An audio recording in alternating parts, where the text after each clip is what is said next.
This is Hannibal here from thehannibaltv.com with a daily wrestling news update.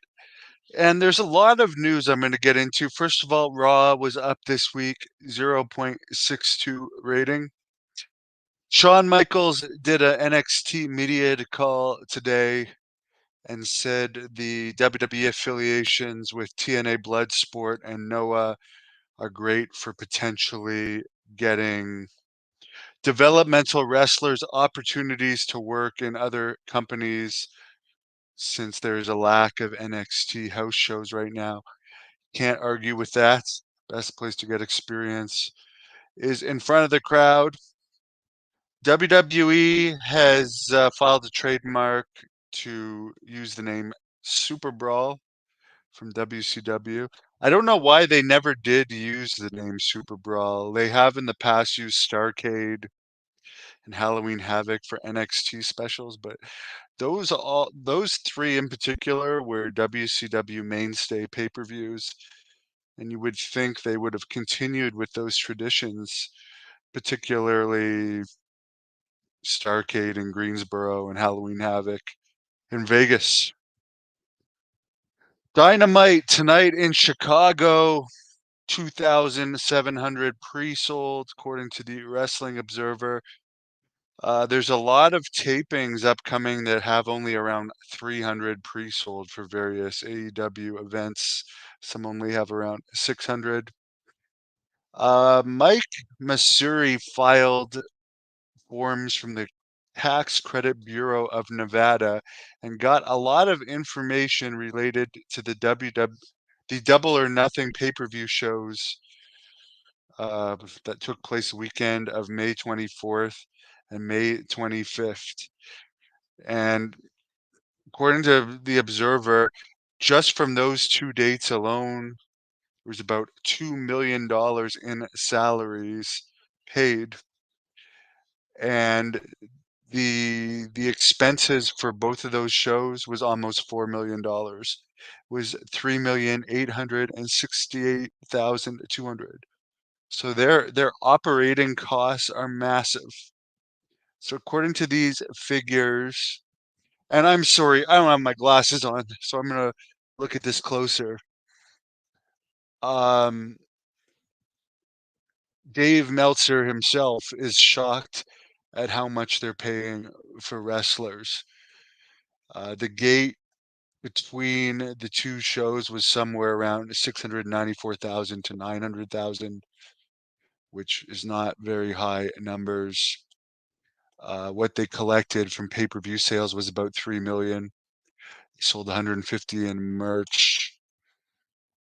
Um, and they got maybe 500,000 from TNT for the Collision show.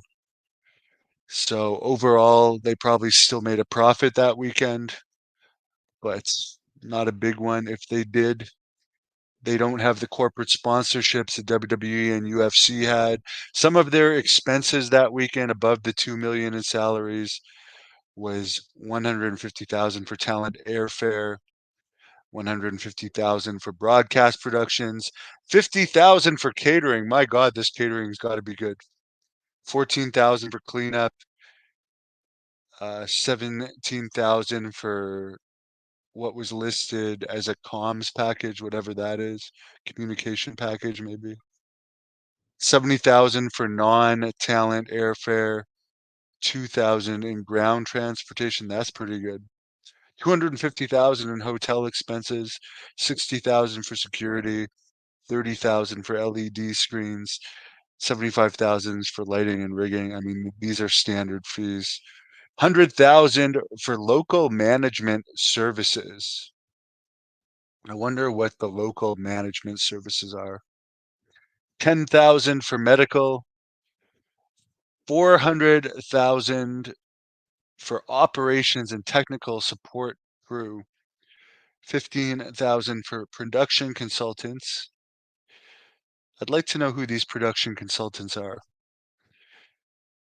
7,500 for show props, 110,000 for rent. And yes, what a lot of people don't realize is how expensive it is to rent these arenas. 110,000. So think about this, guys. 110,000 to just rent the arena. Then the lighting and rigging, 75,000. Then all the technical supports crew. It gets so expensive. 66,000 for rigging and riggers. 30,000 for rental car. It's interesting. I don't know if WWE pays for rental cars now, but it seems like AEW pays for talent rental cars. This is awesome if you're working for this company. $700 for RoboCam and tech. That's pretty good, whatever the hell that is. For $40,000 for a sound package. $135,000 for stagehands, 10,000 for staging, 50,000 for transportation. I don't know what that 50,000 is for transportation above the other transportations. Meltzer brings up that, and this is interesting, since talent is usually paid on an annual contract, doing the math would indicate the total talent disbursements for the year, like in talent costs, AEW, according to Meltzer, believes they're paying around 104 million a year on talent, which is very high. And put that into perspective, Meltzer says UFC pays about 221 million a year in talent, but they make 7.5 times as much revenue than AEW. So they pay over double in talent, but they make 7.5 times as much. Keep in mind, AEW lost money last year. Apparently, the actual number for Double or Nothing was about 7,500 paid. They had 9,000 in the building, and they got a 582,000 gate. So sorry for the close-up, but that's kind of shocking. I'm not shocked about the talent pay. It's just for anyone that you guys didn't know, I think I told you guys, I'm not surprised about the rent being 110,000 because I told you guys the story of when I promoted TNA's first Canadian tour. The show in the Colisée de Pepsi was over $70,000 just to rent that arena for a TNA house show. So even though they had a really good crowd for TNA at that time, the arena costs and all the other costs that they added to it made the profit made actually after the arena costs, and there was other stuff above the 70,000, there was like $9,000 left to go towards paying the talent and stuff. So arenas cost a lot. Just imagine how much money they lose. AEW. What's up, Richie? Hello. Any update on Bob Backlund? I mean, he's winding it down, guys. Keep him in your prayers. Shane McMahon will not be able to save AEW. He'd get a little bit more talk about it.